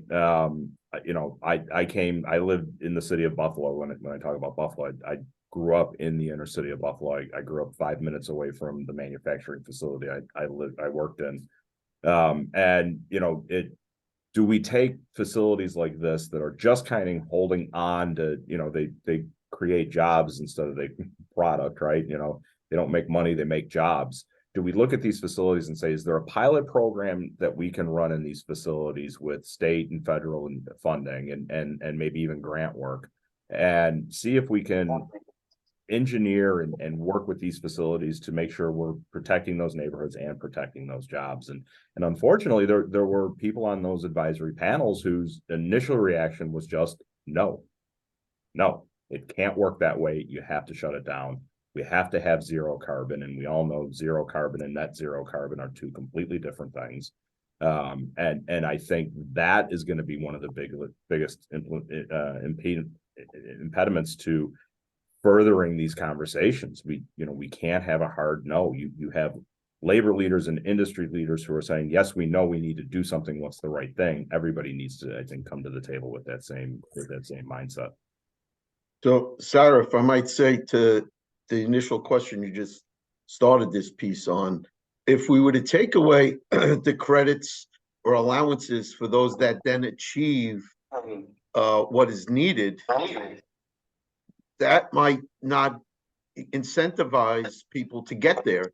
They might say, well, you know what? I got time. I'll take my time because I'm going to get. Now, if they get there quicker and they're more compliant, and whether we still allow them to have credits to either to auction it off, trade it off, or whatever, it helps get people maybe to that point quicker that have that ability, and then it helps offset those that they may be trying. It's just taking them longer to get there, and it gives them that other length of time.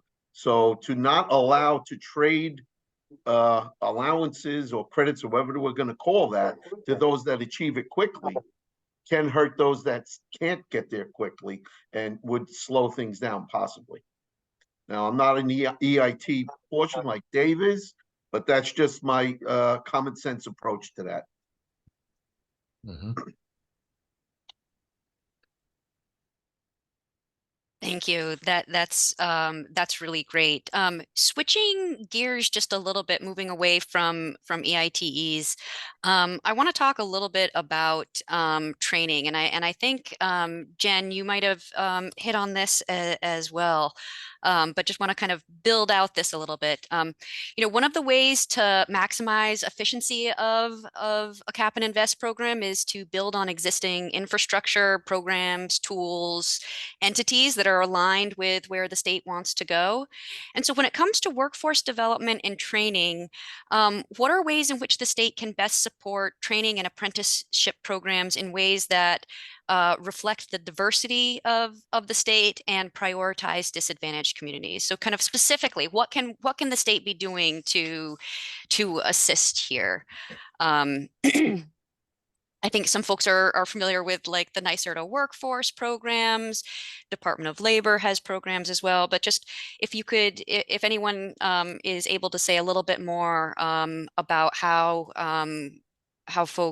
we can work jointly together. Well, I Were can, you okay? Sorry, go ahead, Ken. no, Gary, go ahead. Okay, so you are definitely now speaking a language that we all are very familiar with. And in particular, when you talk about training programs and apprenticeship programs, that is what we do best. So what I will say is that, we've had a number of conversations over the years about the creation of, certainly in the building trades and in other sectors where there are existing apprentice programs and training programs, creating new programs. And you don't need to. We do. That's what we do. And I think what the state can do is continue to ensure that the projects that will come in the future, for example, out of Cap and Invest, make sure, and we saw that in your presentation, have requirements for apprenticeship training, have requirements for direct entry, and ensure that this work is going to be done by unions that have the training programs. All of our training programs accept diverse people from the communities.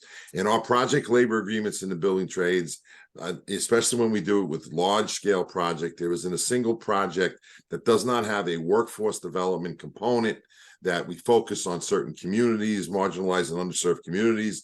We've at times identified them by zip codes, and we recruit from those areas. The key that the state can do, if you really want to develop a middle-class workforce, you really want to develop a career path, is ensure in every step of the way, not only in this area of renewable and climate, but I will say to this panel, ensure that they drive union projects, union careers, union manufacturing. That's how we build our middle class. I'm just going to say quickly, I had a meeting today with the Deputy Secretary of HUD, who was a Biden administration. We were talking about housing. We were talking about a lot of theories. But the one thing that I will tell you that this administration says all the time, the way that we build back the middle class in the United States of America is by using union jobs, creating union jobs, and union apprentice programs.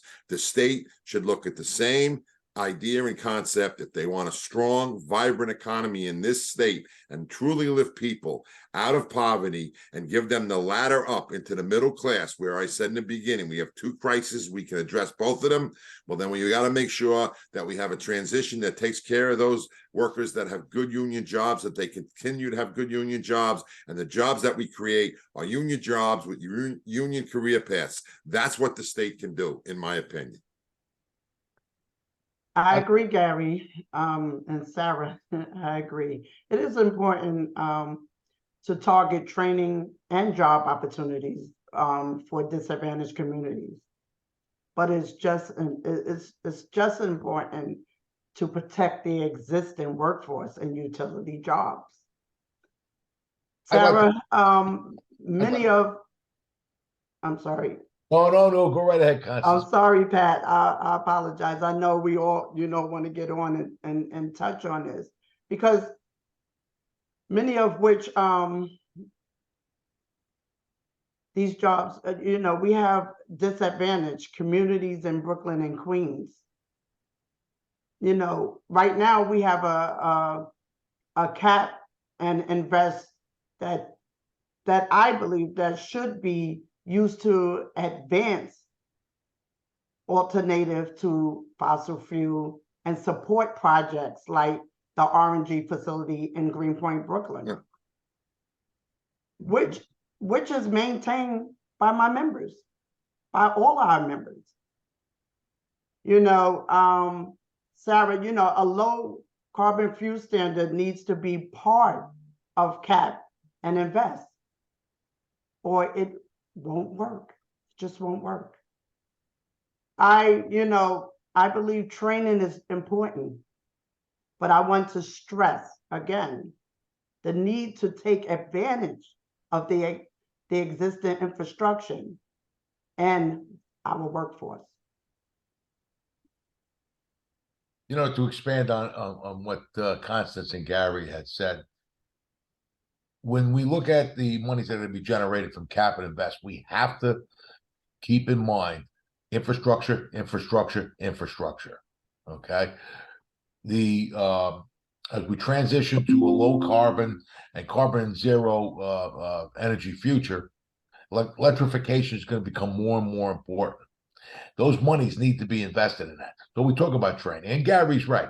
We have apprenticeship programs already in place. Put us in, coach. We'll train the workers. We'll recruit workers.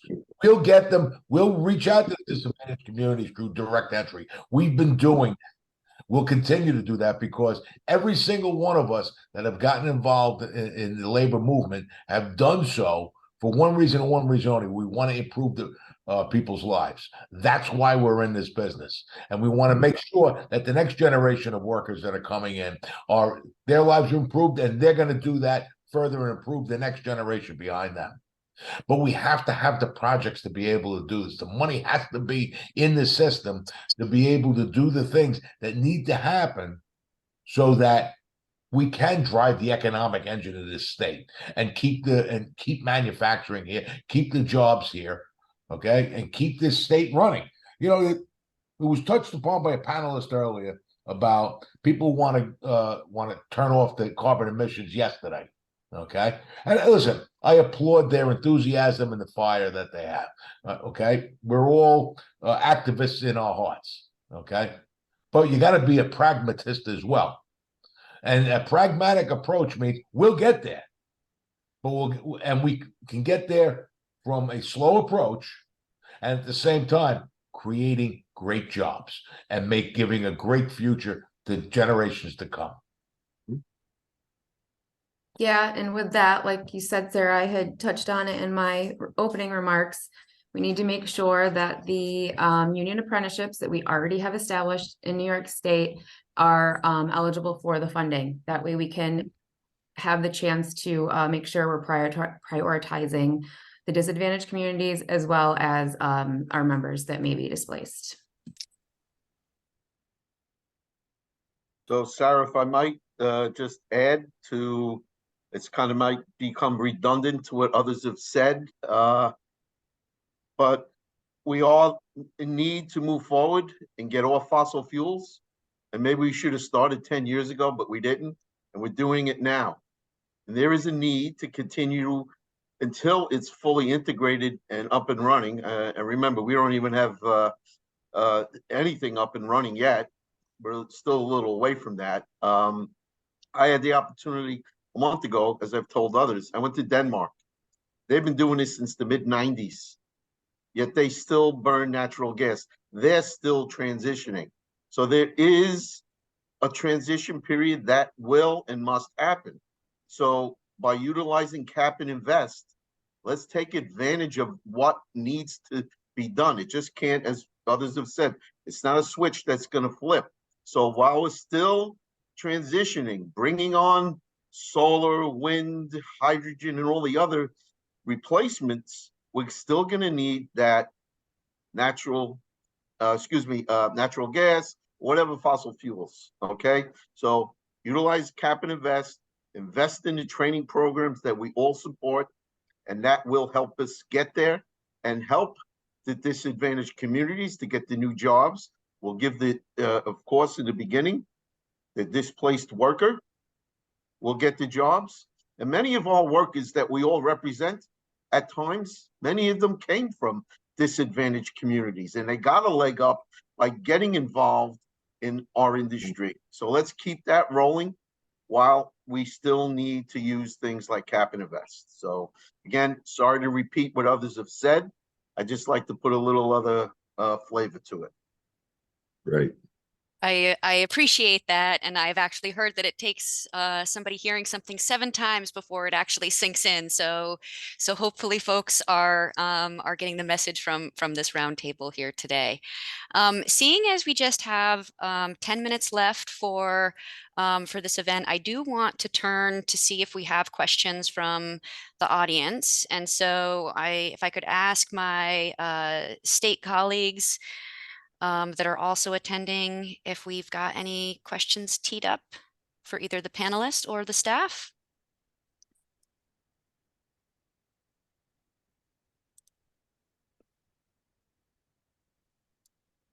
Just give me a second here so we can get this.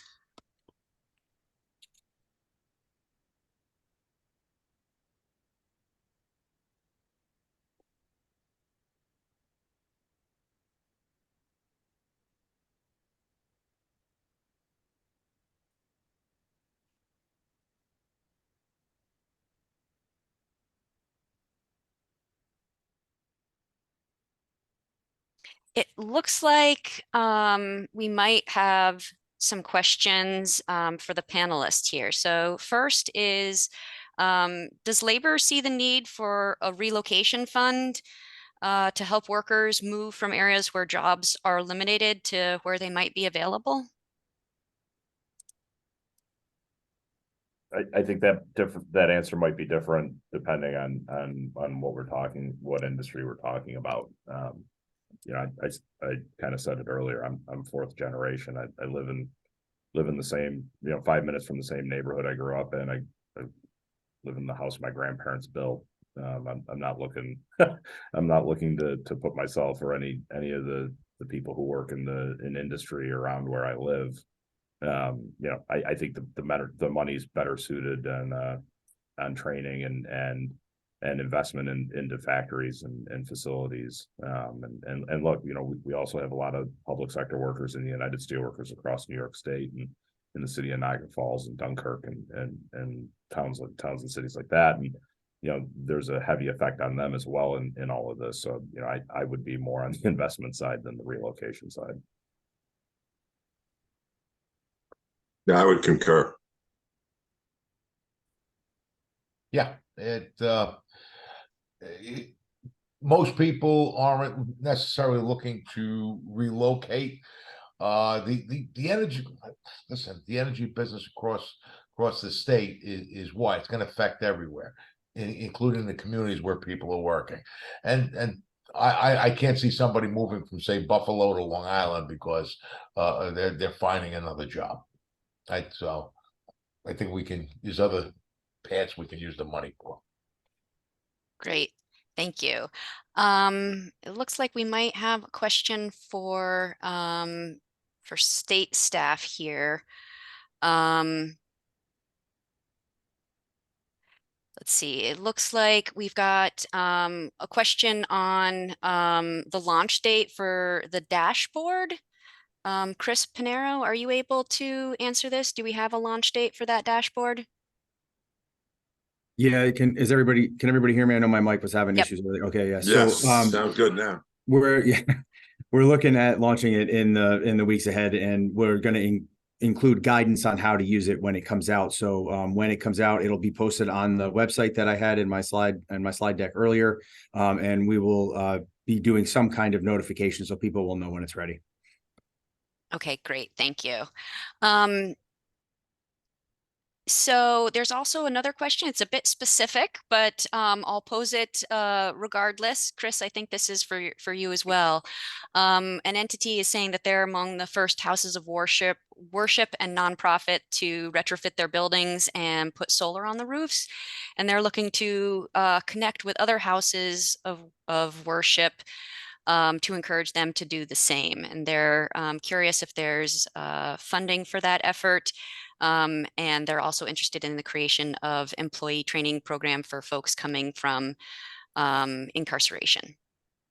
I can speak to that too. And we're, some of the folks here were speaking earlier about apprenticeship, which is a training program that's very near and dear to my heart. So we are always happy to take inquiries from folks from training providers. If you want to reach out to us, I will very quickly say this, and then maybe somebody can put it in the chat for folks. But we do have a mailbox set up for people to reach out to us through. It's ojet@labor.ny.gov. Any kind of inquiries about this, information about training programs like that, please send it there. We'll be collecting that and looking to make connections where we can, and also be able to provide folks with information on funding opportunities as they become available. Yeah, the Excellent. New York City, one of the pre-apprentice programs that works very closely with the New York City building trades is P2A, Pathways to Apprenticeship, and that is almost solely focused on formerly justice involved individuals. We really try to work with that community and help them re-enter as well as find a career path. So we do have in the building trades, Chris is familiar with all our pre-apprentice and direct entry programs. So I think you're right. If you were to contact Chris, they can direct you where you need to go. And in my region on Long Island, we have Opportunities Long Island. It's another pre-apprenticeship program where people who have recently, recently been released are able to find jobs within, within the different apprenticeship programs, including my own here, located in Central Long Island for high voltage linemen. So there are opportunities that are available out there. Excellent. Thank you. So we only have a couple moments left, so I just want to take that time to formally thank all of you panelists for joining us and for participating in this discussion. I would like to remind folks in the audience as well that if you have any comments, we encourage you to provide them by heading over to the Cap and Invest website, which is capandinvest.ny.gov. And there's the ability to submit comments through a link there. And I would just ask if either Commissioner Reardon or President Harris would like to wrap with any final closing remarks. I'll just be very brief. I want to thank President Harris and Sarah Osgood for the enormous work that they have put into all of this effort. They are amazing in their capacity. And thank you to all of the panelists. Ditto. I am always impressed with the kind of embrace that you bring to a really difficult conversation. I'm always happy to be involved with all of you. Thank you so much for what you do every day, and especially on this topic.